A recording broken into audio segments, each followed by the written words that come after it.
Bonjour, je voulais profiter de voilà, une petite escapade, petite randonnée où je suis en train de descendre du Chasseral, magnifique endroit, super paysage sur les trois lacs. Et j'avais envie de vous parler des émotions. Je trouve que c'est un sujet tellement tabou, et tellement de personnes qui ont raconté des choses incorrectes, j'ai envie de dire, à ce sujet, en disant que les émotions sont négatives. Et ça me donne à penser la même chose si je te donnais un morceau de chocolat, puis je te dis mange, c'est négatif pour toi, qu'est-ce que tu vas faire? Tu vas repousser cela. C'est pareil si nos émotions, on nous raconte que c'est négatif, mais qu'est-ce qu'on va faire? On va les repousser, on va les rejeter, on va les ravaler, on va tout faire pour les éloigner de nous. Puis qu'est-ce qu'on fait? On les ravale, ils vont dans les organes, dans nos méridiens, dans nos chakras, dans nos glandes, dans nos corps énergétiques. Et finalement, c'est comme des petits grains de sable, et finalement, ça crée des dysfonctionnements. Ça gèle, ça cristallise.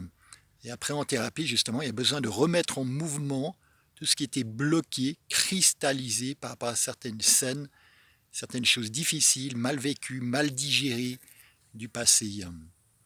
Ainsi, par exemple, la peur, elle est là pour nous indiquer qu'il y a un danger. Alors c'est vrai que si nous sommes en train de marcher au bord d'un précipice, là, la peur du vide nous fait dire, fais gaffe, tu peux tomber, tu peux mourir, tu peux te faire mal, et tu te rapproches de la falaise. Par contre, si tu es dans ton canapé, ton frigo est plein, tu as payé toutes tes factures, etc., tu as payé ton loyer, et tu as peur du manque, là en l'occurrence c'est une peur psychologique, et qui te montre en fait que c'est juste une projection de ton mental qui va chercher les mémoires de ton passé et qui va les projeter dans ton futur, un futur qui n'existe pas encore. D'où l'importance de venir nettoyer ces mémoires pour les libérer. Donner un exemple, j'étais propriétaire d'un chien et je me suis rendu compte que quand j'ai eu mon chien, j'ai peur des chiens, j'ai peur des chiens, j'ai peur de ce qui était là. Puis je me suis dit, oh là là, Cédric, tu es propriétaire d'un chien, c'est le moment que tu t'occupes d'aller voir pourquoi tu as peur. Et j'ai respiré, j'ai laissé remonter mes mémoires, mes souvenirs. Effectivement, j'étais adolescent, je me promenais en montagne avec mon père, mon frère, et on était les trois à marcher. Et en fait, à la base, il y avait mon frère, mon père et moi à l'extérieur, sur la droite. Et j'ai vu un chien vers un restaurant. Et je ne sais pas pourquoi, instinctivement, je me suis rapproché et je me suis intercalé en fait entre mon frère et mon père. Et effectivement, j'ai presque envie de dire, bien m'en a pris ou pas, parce que quand on est passé vers le chien qui rongeait son os, eh bien, il a mordu mon père au mollet, qui a déchiré son pantalon. Et c'est vrai que ça, c'est un événement pour moi qui m'a quand même traumatisé. C'est vrai que c'est moi qui aurais dû peut-être me faire mordre. Et intuitivement, j'ai senti qu'il fallait me protéger. Et là, j'ai cherché la protection de mon père. Premier événement traumatisant que j'ai vécu avec un chien. Deuxième événement traumatisant, c'était où habitent mes parents. Il y avait un chien d'un douanier.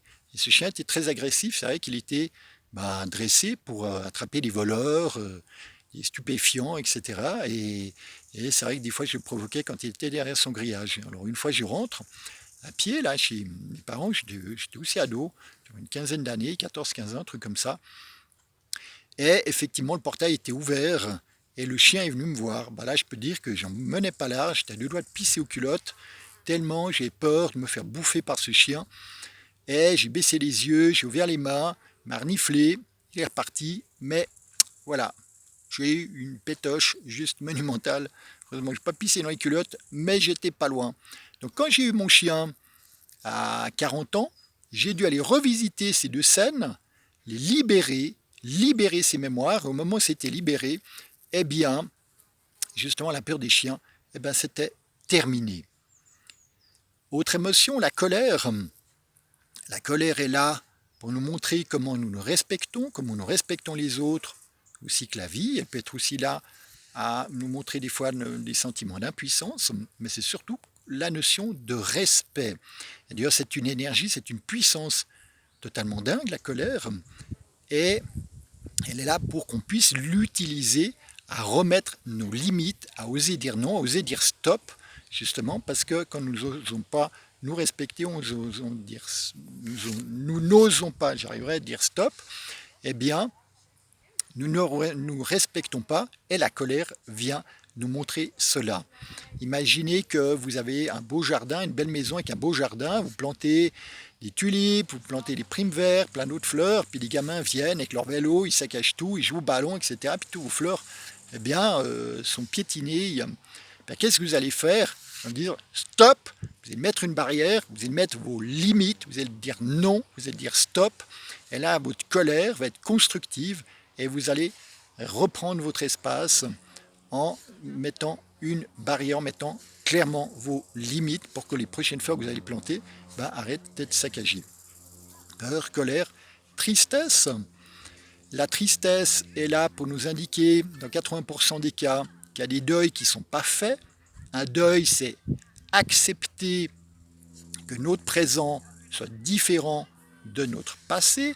Et des deuils, on connaît surtout par rapport aux personnes décédées, mais on change de travail, on change de pays, on change de partenaire, les enfants quittent la maison, etc. Tout ça, c'est des deuils. Il y a plein de deuils qui nous accompagnent tout au long de nos vies. La tristesse peut aussi être là pour nous indiquer qu'il y a aussi également un sentiment d'impuissance qui est là. On évite de se connecter à sa puissance. On a peur de se connecter à notre puissance. Mais non, dans 80% des cas, la tristesse indique et révélatrice qu'il y a des deuils qui sont non faits. Peur, colère, tristesse, la honte. La honte, elle est là d'ailleurs intéressant, la honte et la culpabilité, les dernières émotions que je vais expliquer. La honte, tu n'as pas honte quand tu fais ça, c'est par rapport à un jugement moral et c'est intéressant parce que c'est l'autre, c'est l'extérieur, par rapport à des codes moraux, justement de référence extérieure, qui nous fait générer, qui nous fait vivre de la honte. La culpabilité, pareil, mais tu n'es pas coupable. Tu es coupable de faire ça. Et c'est vrai que c'est beaucoup notre éducation judéo-chrétienne qui génère la culpabilité, très en lien justement à des valeurs. Et s'il y a non-respect également aussi de valeurs, eh bien la culpabilité va se présenter. Voilà un petit tour des émotions. Je souhaite que ça t'a plu.